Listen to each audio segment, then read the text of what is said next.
다른 분들 이야기가 아니라 그냥 제 이야기고요. 저는 사람 만나서 이야기하는 거 엄청 좋아하고 심지어 말도 많습니다.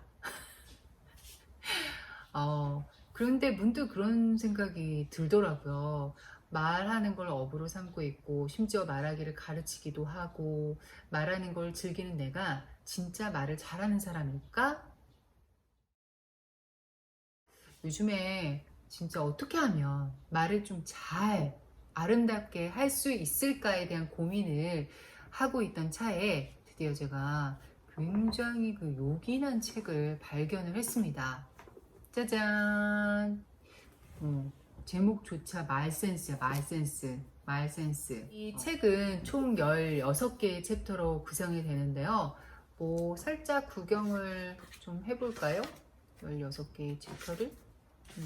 몇 년 전 내가 좋아하는 한 친구의 아버지가 돌아가셨다. 장례를 치른 후 어느 날 그 친구는 사무실 밖 벤치에 홀로 앉아 멍하니 지평선만 바라보고 있었다. 그녀는 극도로 심란한 상태였기 때문에 나는 무슨 말을 해주어야 할지 알 수가 없었다.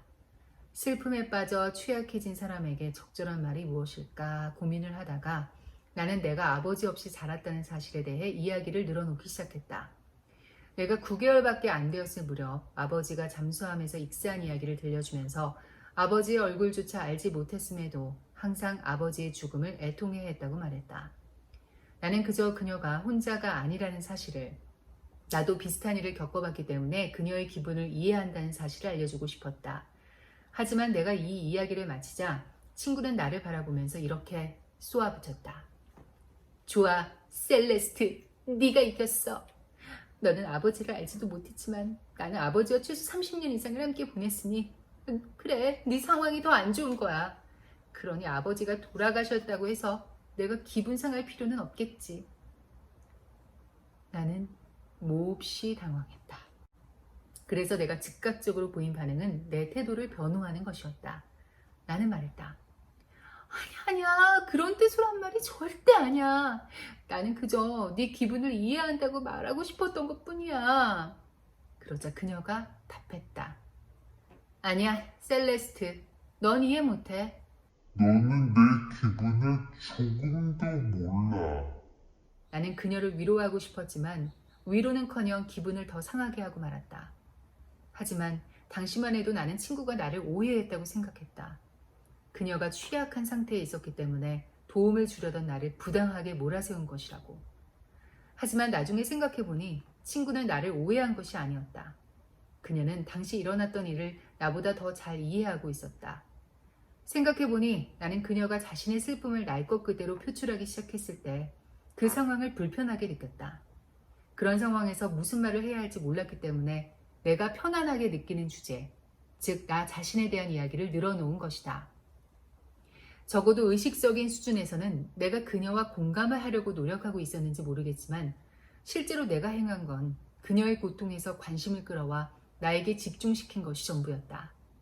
그녀는 자신의 아버지에 대해 말하고 싶어 했을 것이고 내게 자신의 아버지가 어떤 사람인지 이야기해주고 싶었을 것이다. 그녀는 자신의 소중한 기억을 친구와 나눔으로써 상실감을 극복하고 싶었을 것이다. 그런데 나는 그녀의 이야기를 들어주기는커녕 내 아버지의 비극적인 죽음에 대한 이야기만 늘어놓고 말았다. 그날 이후로 나는 내가 얼마나 자주 다른 사람들의 상실과 고난에 대한 이야기를 내 자신의 경험과 관련된 이야기로 맞받아쳤는지 인식하기 시작했다. 예를 들어서 이런 거예요. 친구가 회사에서 너무 막 힘든 일이 있어서 이제 그만두고 싶은 거야. 그래서 날 찾아왔어. 나 진짜 요즘 회사 못 다니겠어. 너무 힘들어. 그럼 제가 이러는 거죠. 나도 너무 회사 분위기도 안 좋고 상사도 너무 짜증나게 해가지고 내가 그래서 그만둔 거잖아. 그 친구는 자기의 어떤 그 회사에서 있었던 어떤 고민이라든지 이런 이야기를 저한테 이제 하소연하고 싶어서 온 건데 저는 내가 이미 그만둬 봤기 때문에 내가 그 심정 다 안다면서 내 이야기를 막 시작을 한 거지. 친구 이야기를 들어줘야 될 자리에 내 이야기를 그냥 쏙 집어넣은 거예요. 근데 이게 저만 그런 건 아니겠죠. 예. 굉장히 우리가 흔히 좀 범할 수 있는 실수인 것 같아요. 책에서는 이런 거를 이렇게 칭하고 있더라고요. 사회학자인 찰스 어머는 내가 그랬던 것처럼 대화 속에서 자기 자신의 경험에 대해 이야기하는 성향을 대화 나르시시즘이라고 칭했다. 이 성향은 대화의 주도권을 쥐고 대화를 이끌면서 대화의 초점을 자기 자신에게 돌려놓고자 하는 욕망으로 스스로는 알아차리기 힘든 경우가 많다. 그래요. 이거는 그 나르시시즘이라는 게 자기에 대한 뭔가 애착이잖아요. 나에 대한 사랑이 너무 강해. 막 연못가에 비친 내 모습을 보고 막 그냥 반해, 나한테 반해. 오늘 밤 주인공은 나야 나, 이 대화의 주인공은 나야 나, 막 이런 상황인 거예요. 그래서 어떤 대화가 와도 내가 주인공이어야 되고 내가 그 대화의 주도권을 이끌어 나가고 싶은 그 욕망, 그게 그냥 나도 모르게 나오는 거지. 그래서 그냥 나는 위로한답시고 했지만 상대방이 받아들일 때는 아니 난 지금 내 이야기 하고 싶어서 왔는데 왜 이렇게 자기 이야기만 해? 이런 상황이 굉장히 일반적으로도 자주 일어난 상황이에요. 예를 들어서 이런 거죠. 찐페피가 저한테 이럽니다. 나 신발 사고 싶어. 근데 제가 이러는 거예요. 아 그래? 내 신발도 낡았는데 나도 신발 사고 싶어. 자, 이렇게 반응하는 경우가 있고요. 찐페피가 나 신발 사고 싶어. 그런데 제가 이렇게 얘기하죠. 그래? 어떤 스타일 사고 싶은데? 일단 제가 첫 번째 보인 반응. 나 신발 사고 싶어? 내 신발도 낡았거든. 나도 사고 싶어. 이 반응은 뭔가 전환 반응이라고 한대요. 책에서는. 그러니까 관심을 상대방이 아니라 나로 다시 돌리는 거지. 왜냐? 이 대화의 주인공은 나니까. 그리고 두 번째 이제 제가 신발 사고 싶어 했는데 그래서 어떤 스타일 사고 싶어? 라고 묻는 거는 계속 상대방에게 관심을 두는 거잖아요. 그러니까 네 스타일 얘기해봐. 네가 원하는 거 얘기해봐. 이건 지지 반응이라고 한대요. 뭔가 상대방에 대한 지지죠. 그죠? 지지와 관심을 보이는.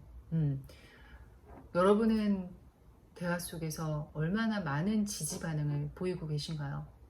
저는 정말 책을 읽으면서 나 정말 전환 반응의 여왕 아닐까. 나 진짜 대화 나르시시스트인가 하는 자책을 하면서 이 책을 읽어 내려갔는데요. 도대체 왜 그럴까? 누군가가 우리에게 이야기를 할 때 우리의 두뇌는 자동적으로 비슷한 경험에 대한 기억들을 훑고 지나간다고 한다. 어쩌면 관심을 자신의 경험으로 되돌리려는 성향은 사실 매우 자연스러운 본능이다. 게다가 현대인들은 그 어떤 다른 주제보다 그들 자신에 대해 이야기하는데 더 익숙해져 있다. 한 연구에 따르면 우리는 대화할 때 말하는 시간의 약 60%가량을 자기 자신에 대해 이야기하는 데 쓴다고 한다.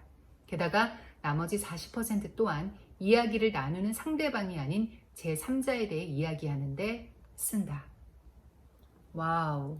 이 부분은 제가 읽으면서 그냥 무릎에 그래요. 이 자연스러운 본능이래잖아. 자꾸 경험으로 되돌리려고 하는 거는. 나는 그냥 본능에 충실했을 뿐이고, 그 다음에 현대인들은 자기 자신에 대해 이야기하는데 더 익숙하다. 난 정말 현대인인 거야. 난 과거인 아니야. 나 현대인이야. 그리고 근데 이건 좀 그래요. 대화 시간 중에서 60%가량을 자기 자신에 대해 이야기하는데 그것까지는 내가 그렇다 쳐. 대화 나르시시스트로서. 근데 나머지 40% 또한 이야기를 나눈 상대방, 앞에 있는 사람이 아니라 제3자 이야기를 한대. 곰곰이 생각을 해봤는데 그런 것 같아요. 최근 나는 이혼 절차를 밟고 있던 내 친구와 긴 대화를 나눈 적이 있다. 우리는 통화를 하면서 수화기를 약 40분 가까이 붙들고 있었지만 나는 거의 아무 말도 하지 않고 듣기만 했다.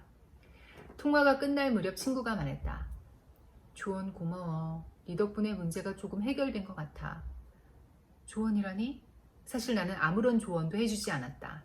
내가 한 말이라고는 힘들었겠구나. 참 안타깝다. 와 같은 대답될 뿐이었다. 이 경험이 말해주는 것은 무엇인가? 친구에게 필요했던 건 내 조언이나 내 이야기가 아니라는 사실이다. 그녀는 그저 자신의 이야기를 들어줄 사람이 필요했던 것뿐이다. 대화란 주고받는 것이다. 그러나 그 주고받는 것이 꼭 말일 필요는 없다. 사실 우리가 대화를 나누고 싶은 이유가 내 이야기를 하고 싶어서잖아요. 그러니까 내가 대화 나르시스트가 될 수밖에 없는 이유도 내가 내 이야기를 막 하고 싶은 거잖아. 그걸 못 참아서 막 그냥 막 하는 거잖아요. 상대방도 마찬가지일 거라고. 근데 이제 대화를 나눴을 때 우리는 이제 이 책을 읽었기 때문에 적어도 상대방에게 대화 나르시스트가 되도록 양보하는 게 필요하다. 내가 굳이 대화 나르시시스트가 될 필요는 없다. 그건 상대방에게 양보하자.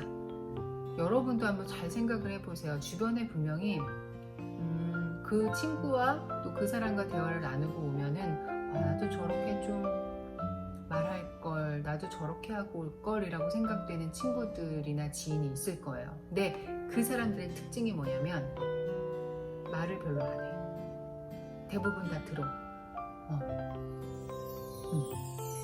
그것만으로도 사실 충분한 공감과 위로와 격려를 받고 오는 거죠, 우리가. 그러니까 그런 경험을 하면서도 안 돼.